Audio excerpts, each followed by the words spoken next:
What is going on, FA Nation? My name is Justin Fensterman, along with James Grande, and it's time to talk some basketball. DFS NBA slate to dominate. 8 games on tap. Grandino, how you doing, man? I'm doing well. I was doing better before the recent turn of events in the injury department. But, this is the NBA. Fensty, we adapt, we overcome, we conquer. Yes. We will once again do the same. And Fensty, I hope you're doing great on this fine Monday evening. Yes, sir. Yes, sir. It's the NBA where amazing and injuries at the last second occur. And COVID. What's that? And COVID. That too. Without further ado, let's go over some of the injuries here, and then we're going to go over John Mpemba's DFS NBA playbook right there on the site. It's live, fantasyalarm.com. And let's start with what recently just came out, a little bit of Indiana Pacer news here. Miles Turner and Malcolm Brogdon all of a sudden questionable, putting players like Domantas Sabonis in the must-play category if they do not play. TJ McConnell becomes a very interesting value spot there. But other players that are out, Giannis is out, Victor Oladipo is out, Kemba Walker is out, Al Horford is out. A lot of resting in this. Kevin Love is out, Darius Bazley is out. He's week to week, actually. Serge Ibaka out, Lou Dort out, Cody Zeller is going to be out, Tristan Thompson is out, Patrick Beverley also out, Jordan McLaughlin, David Nwaba, Taurean Prince, all out. Questionable players include Rudy Gobert with a hip, Darius Garland with a quad, Kevin Porter Jr. with a quad. DeAndre Hunter is a game-time decision for this matchup. So without further ado, Grande, unless I'm missing anyone, am I missing anyone? I always have to ask you, Grande, before we begin. I'm sure there's 33 other injuries that we'll break sooner or later. So we'll if anything, we'll catch up to it on the stream. Yes, Garrett Temple is actually doubtful. Damn it! Matchup. So there you go, in case you were wondering. Let's talk about some high-priced point guards here. John Mpemba on the playbook. Let's start with who we're paying up for. A lot of good matchups here. But we go on the Fox train, or maybe you're looking at a Charlotte-San Antonio situation, especially on the Charlotte side, with no more LaMelo Ball. Yeah, so I think De'Aaron Fox is an option. I don't think he is the option at point guard. I think there's a clear-cut number one option in Milwaukee. If I'm being blunt, he will be the chalk as well. But if you want to be different, I mean, there is no clear-cut top option tonight. Fancy Giannis ruled out. There's really nobody at the top. There's no, Luka. There's no Harden. There's no Giannis. There's no Jokic. There's no LeBron. There's none of that. So a lot of fair and balanced builds. So if you want to be a little different and play De'Aaron Fox, he has a great matchup, and he's been very safe. I think you can play him in cash, you can play him in tournaments. But I'm with you. I think we do kind of move down the list. Most of those Charlotte guys are shooting guard eligible on FanDuel, so following the position breakdown over there, because FanDuel, we can't get multi-position eligibility over there. We'll talk about them at shooting guard, but I like DeJounte Murray. I don't love him. I think he's fine. I think he is a tournament play. I think there's 50-point upside. He's one of the best rebounding guards in basketball, so he's always a threat for a triple-double. I think John Morant is interesting in tournaments. I think you can get away with him in cash too, but the floor has been really low on Ja. But all roads lead to Jrue Holiday tonight, Fancy. No Giannis, 27% usage rate without him on the floor. And it's the highest game total, 231. So I think Jrue Holiday is going to be chalk. I think this is a situation where, we talk about chalk versus, fading chalk versus playing chalk. I think this is one of those spots you just play the chalk and you move on with your roster construction. We're not talking about 8K Jrue Holiday. We're talking about Jrue Holiday under $7,000 across the industry. So it's really hard for me not to play him in all formats tonight. Now, let me ask you about Devante Graham here. I'm not ready to put that trust into him just yet. I read an article a few weeks ago, about a week or two ago, that said that they were going to be very slow with lifting his minutes. Now, I know the deal with LaMelo Ball being out, but I don't know if that's necessarily going to bump up his minutes. I mean, he hasn't top 22, and that makes me a little bit nervous because I'm worried about the other stats besides the scoring and whether or not he's going to be able to get bumped up enough in that. And I feel like for this, we are in a wait-and-see approach, and I feel like tonight is not the night to get too cute. If anything, I'd much rather put my focus on Malik Monk when it comes to dealing with these Charlotte guards, not named Terry Rozier. I don't like that Graham has still remained limited, obviously, and I don't like those words either. But you have to think he's going to get some sort of bump. I mean, dude, they said they're gonna slow play him. Well, they've been slow playing. So is that a situation where his minutes go from 22 to 26, 27? Because you got to think. That would make a world of difference if it does. That's why this is so freaking annoying, because they've said for weeks that they're going to keep him limited. Now an injury occurs, they have another guard, and I'd like to think that he's going to get more minutes, but they might be committed to just keeping him healthy. Well, and I don't disagree, but we also have to factor in like other situations. I do agree that I think he's a tournament play only. Let's just get that out on the table now. I don't think we can trust him in cash due to this, but he's 4,300 on FanDuel. That is very cheap. We're looking for about 22 fantasy points for 5x. Then on DraftKings, he's 48. That's 24 fantasy points. Like, we're not asking for the moon, from Devante Graham. This isn't where he's 6K and you're like, I don't know if he's going to get me 30 because I don't think he's going to play enough minutes. If we see 24, 25, 26 minutes, without a ball-dominant LaMelo Ball in the lineup, I do think Devante Graham can get us there, 5x, 6x, even 6.5x. So it depends on how your roster construction falls. If I have 4,800 on DraftKings, I really don't mind having Devante Graham as a last piece of the puzzle. I can't disagree with you because of the price there. I worry. I just overall worry if you're expecting big things, a huge return, but a 5-6x with Grande, you and I talk about a lot. That right there is your baseline of a return that you want. At least those are our standards here at FA. So with that in mind, you could potentially get that at that price point. But if you're expecting him to all of a sudden get 30 minutes, you're out of your mind. And I know you're not, James. Any other point guards that you like before? Maybe you're out of your mind. We don't know. But any other point guards you like before we move to the twos? Rubio in tournaments. That's been tremendous, and it's a good matchup against OKC. So I think we can go there.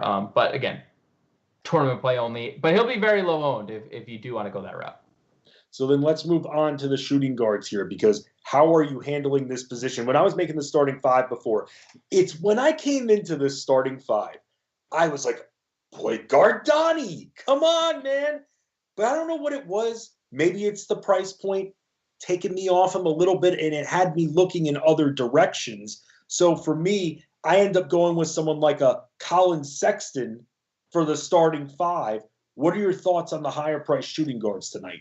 So I'm with you. I don't think my roster construction is going to lead me to Mitchell or Levine personally. I don't think we need to go there. You can if you want. I think they'll be lower in tournament plays, and we know the upside. I mean, Mitchell's gone for 60, 50 in back-to-back games, and we know Levine can drop 40 actual on anyone's head at any time. But we don't need to go there against Utah.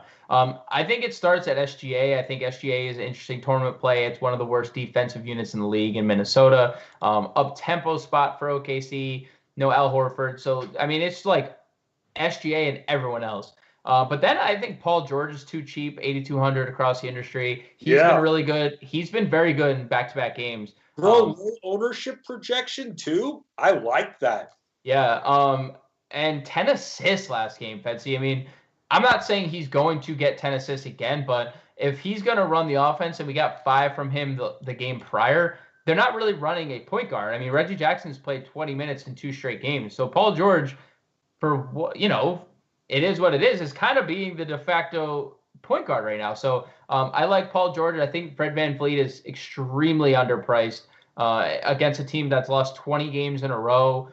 VanVleet took 24 shots on Sunday, played 41 minutes in regulation. That's hard to ignore. And then, like you said, Colin Sexton. And I think Sexton's, gets the Kings first. I mean, that's where we start, because that's the worst defensive unit in basketball. But I mean, look at these freaking numbers. 29, 29, 36 actual points last 3. 39, 39, 37 minutes. 24, 25, 20 shot attempts. And he's gone for 39 or more fantasy points in all 3. And it's just the cherry on top. And Darius Garland is now questionable. So it's kind of it almost seems too good to be true. And John and I talk about this all the time in regards to Colin Sexton. We play Colin Sexton in these spots. He is going to go for 25 actual and 1 assist and nothing else. And that's just how it goes when I roster Colin Sexton. That's how it goes when John rosters Colin Sexton. It's just how it goes. I'm sorry. I hate, and I love the spot and everything we just mentioned. How can you not like everything about this matchup? You're ruining this for me. So okay, well then I take it back. You're like convincing me not to all of a sudden. No, play Colin Sexton, please. He is a great play. It's a great spend. I'm just telling you from my personal experience rostering Colin Sexton throughout the years, this is what happens. So, I won't roster Colin Sexton for everyone else, Fancy, for you especially, and he's going to put up another big night. But I think whether or not Garland plays, he's in play. Like Sexton is firmly in play with Garland and firmly in play even if Garland sits. So whatever scenario you want, Colin Sexton in play. With no Giannis intact, Donte DiVincenzo becomes another intriguing option. And as something everybody, James Grande, has been saying to me all day long, Bucks in the lineups. Bucks will bring you bucks. Come on, Grande. You like that slogan? I do like that slogan. And it's going to be true. And everyone's going to hop on the bandwagon. I think I prefer him on FanDuel where we get like the blocks and steals upside because DiVincenzo is very good in terms of defensive metrics. And he's a little cheaper over there. But I could use DiVincenzo at 61 on DraftKings. I just prefer him on FanDuel. But yeah, he is firmly in play on this slate. When you have a player like Giannis that just takes over and casts his shadow over so much of the offense, when he's out, that's where the cheap stack comes in. Right. So that's where we're going to take advantage tonight. And speaking of cheap, man, maybe my co-favorite play of the night because of the price point. I always loved this guy. But this price point on Jalen Brown for small forwards, sub 8K. Thank you so much. We're not worthy. He's going to go off. I love that. I literally did a whole fist bump, and I said, going in the starting 5. Yeah, I mean, I'm with you. I don't really get it either because he's honestly been better than Jason Tatum of late. There's no Kemba Walker. Memphis is the bottom 3 team against small forwards in terms of DVP this year. There's nothing to dislike about Jalen Brown. Plus, I mean, I think the options below, I think there's 3 clear-cut options to spend up on. It's Brown, it's Hayward, it's Middleton. Middleton will be the chalkiest, followed by Brown. Hayward, kind of the contrarian play. But I love Hayward without LaMelo Ball. He was so good with him earlier in the year with LaMelo coming off the bench. Hayward was consistently getting us 40-plus fantasy points, which is not off the table against the Spurs, let me tell you. Middleton is my favorite of the bunch. Like I said, Bucks, and we know Middleton. We've seen 60 fantasy points from Middleton in years past with Giannis out of the lineup. Brown is a close second, Hayward a third, because the rest of the position kind of, Larry Nance priced up a little bit. DraftKings 6,100. He's been good. He's playing a lot of minutes. They know who he's facing. They know he's facing, right? I mean, that's right. I mean, every team that faces the Kings gets priced up, but still, do you want to play Larry Nance at 61? All you need is $1,000 more to get to Gordon Hayward, or $1,800 to get to Jalen Brown. It's not crazy, and then Malik Monk I think will be semi-popular of a spend down, considering there's no LaMelo Ball, and Monk has had a pretty big roll off the bench this year. Min salary on FanDuel Fantasy. Min salary. 3,500. And nothing's a free square. Clearly, Grande was saying that before. But we saw it when Graham was out. When Monk was in there, he was scoring and scoring and scoring. And he didn't lose that fire, man. Even when Graham returned, he still had it for a little bit. Then things changed. Let's move on to the power forwards here because, probably Mr. Chalky McChalkerson over here, especially if Turner and Brogdon, or Turner and or Brogdon get ruled out. Yeah. Domantas Sabonis at 9-1 and 9K, man. That's who we're looking at, man. That's who is going to be leading us, man. With no Giannis on the other side, who's going to stop him? Brook Lopez? Seriously, it's an amazing play. Yeah, I do want to circle back because we didn't mention TJ McConnell, one, and we didn't mention Karis LeVert. I think both of those guys become elite plays if Brogdon and Miles Turner are ruled out. Let me just get that out of the way. We didn't mention either. But I do think Sabonis is going to be end up being the top spend of the slate, possibly the top play of the slate if those.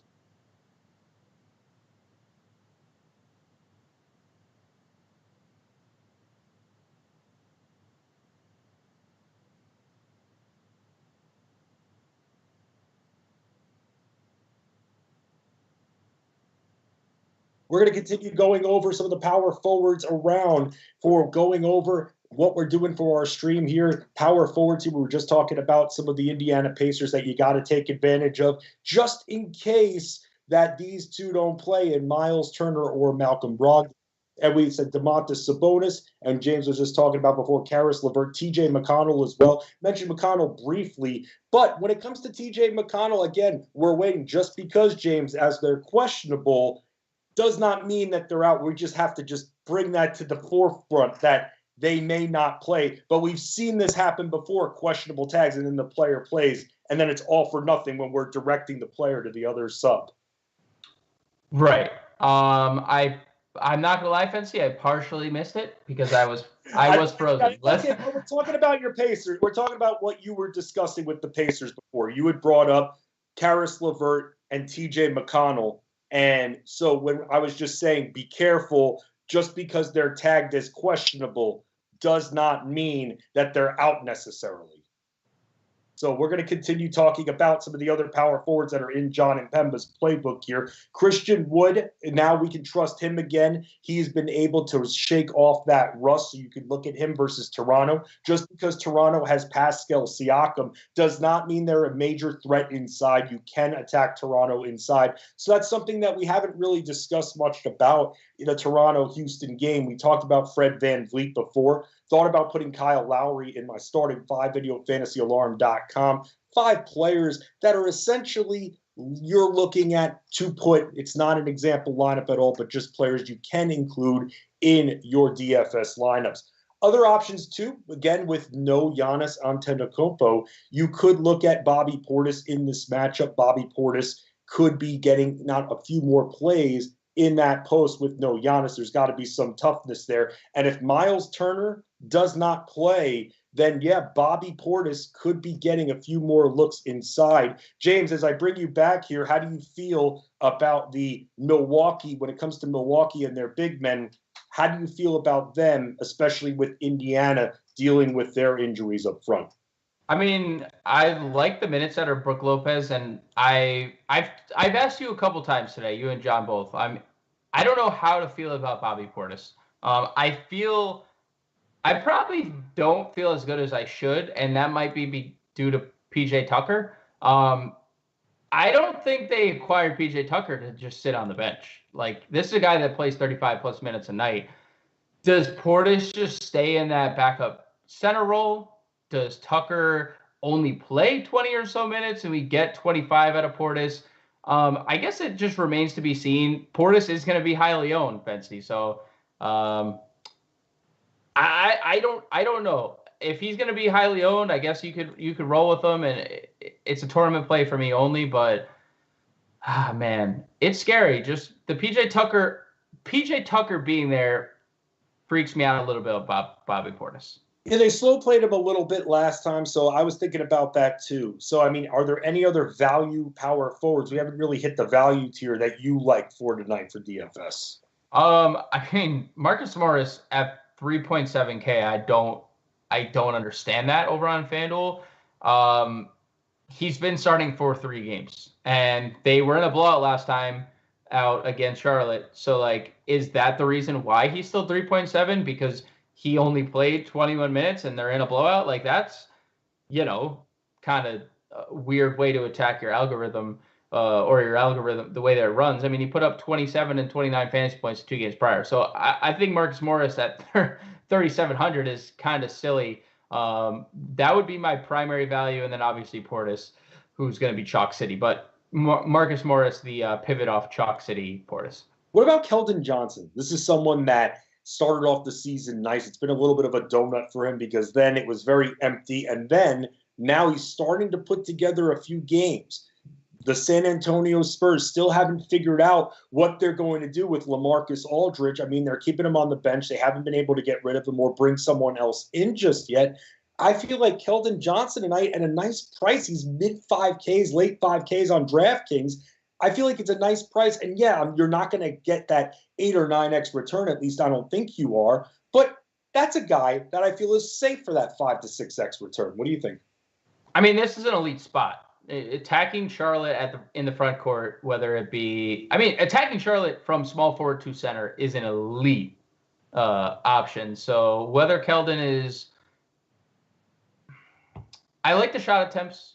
We're not going to get the 20 rebounds that we got out of him against Cleveland, but there is chance for a double-double, and I do think that we can get 7X return. I do think there's 40 fantasy points in the cards. So I do like Keldon Johnson quite a bit here. Going up against Charlotte. I wish he was a little cheaper. I can't say I hate the price, though. He's a small forward on FanDuel, which is weird. But, I do like Keldon Johnson quite a bit here in tournaments. A lot of those positions on FanDuel are weird anyway. Yeah, they are. Let's move on to center, because I got to ask you, man, I mean, when it comes to paying up, are you looking to spend up or are you looking more in that value? Because like we talked about over the last few streams that we've been on together, I've been really hitting on that 7K range, man. It's been helping me make it rain when it comes to that production. So you can play Karl-Anthony Towns. We're going up against a foul-happy Moses Brown and whoever else they decide to play at center, Isaiah Roby, So you can. I don't think you need to because Jakob Poeltl is too cheap. Clint Capella is too cheap. And then there's value in Ivica Zubac and Moses Brown, the aforementioned Moses Brown. So I don't think you need to go to Towns. If you want, you probably have the money to, since there's no, spend ups on the slate. So you can go to Towns, but I think that the tier below, 2 tiers below is where you should be sitting. How do you feel about Jared Allen? I like Jared Allen. It's a great spot. 2 straight double-doubles. I mean, he's been scoring a little bit more.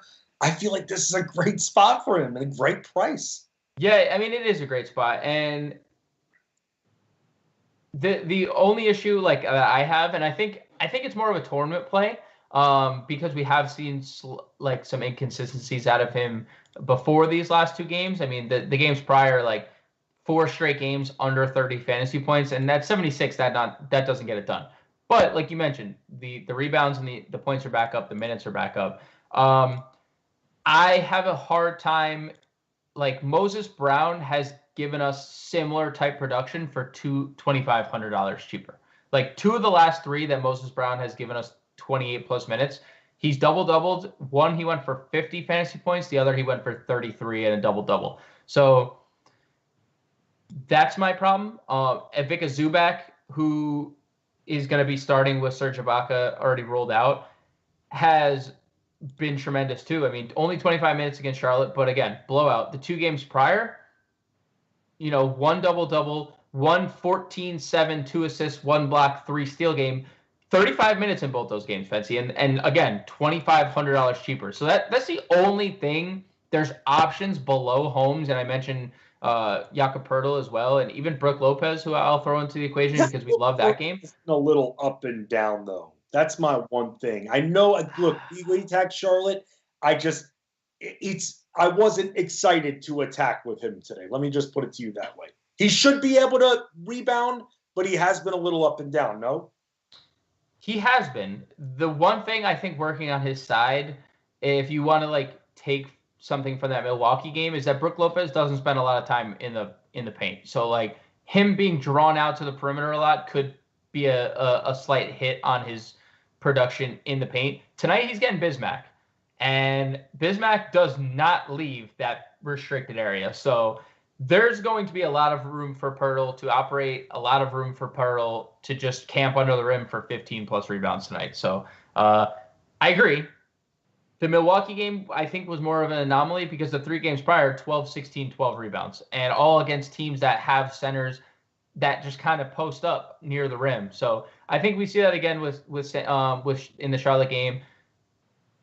So I do like Pirtle. I get your worry, and that's probably why it's a tournament play only. But I mean, that price tag is awfully enticing, especially on FanDuel where he's 5,400. 5,400 again. The Spurs, they don't have a lot up front when it comes to skill or even size, so they're going to have to use Pirtle. But Grande, I mean, at this point, the pricing is at center, just that big drop. That's just what's crazy about it, man. But again, you kind of talked me off of Jared Allen just a little bit. But still, I have a good feeling about it. But again, like you said, with Moses Brown being that much cheaper, you're going to go value so we can pay up at another spot. Get that Jalen Brown in your lineup right there, Grande. Yes, sir. I like that, Fancy. I like that a lot.